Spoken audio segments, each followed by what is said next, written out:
अथ लिंगाष्टकम्।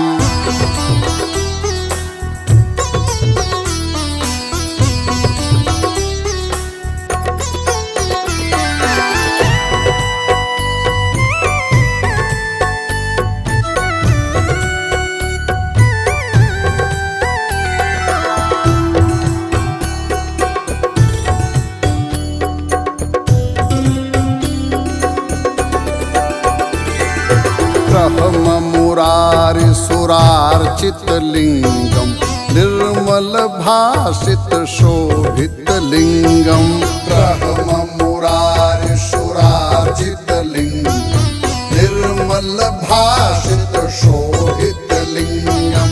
जन्मज दुःख विनाशक लिंगम तत्प्रणमामि सदा शिवलिंगम।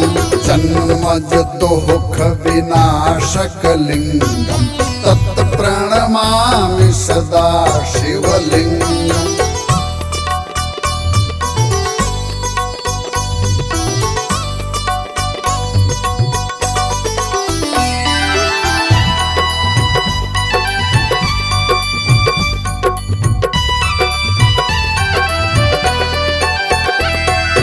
देव मुनि प्रवरार्चित लिंगम काम दहन करुणाकर लिंगम। रावण दर्प विनाशन लिंगम तत्प्रणमामि सदा शिवलिंगम। तत्प्रणमामि सदा शिवलिंगम। तत्प्रणमामि सदा शिवलिंगम। सर्वसुगंध सुलेपित लिंगम बुद्धि विवर्धन कारण लिंगम।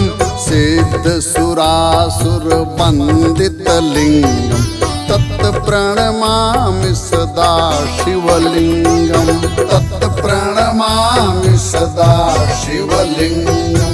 तत्प्रणमामि सदा शिवलिंगम।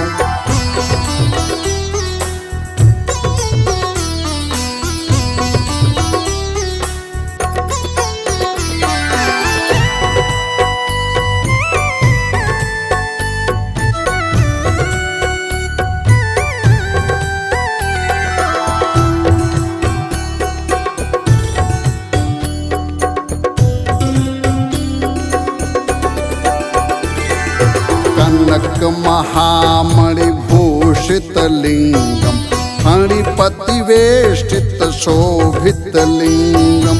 दक्ष सुयज्ञ विनाशन लिंगम तत्प्रणमामि सदा शिवलिंगम। तत्प्रणमामि सदा शिवलिंगम। तत्प्रणमामि सदा शिवलिंगम।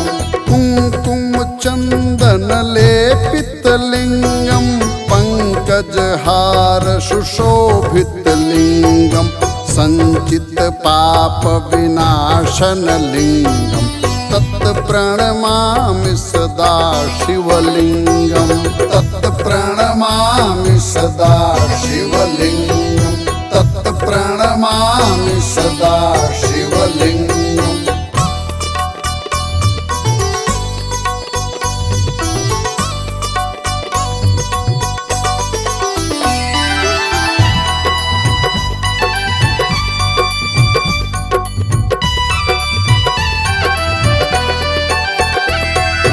देवगणार्चित सेवित लिंगम भावैर्भक्तिभिरेव च लिंगम। दिनकर कोटि प्रभाकर लिंगम तत्प्रणमामि सदा शिवलिंगम। तत्प्रणमामि सदा शिवलिंगम। तत्प्रणमामि सदा शिवलिंगम।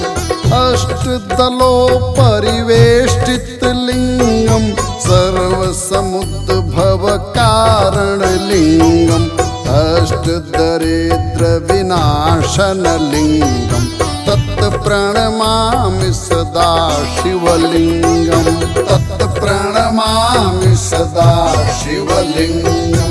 तत्प्रणमामि सदा शिवलिंगम।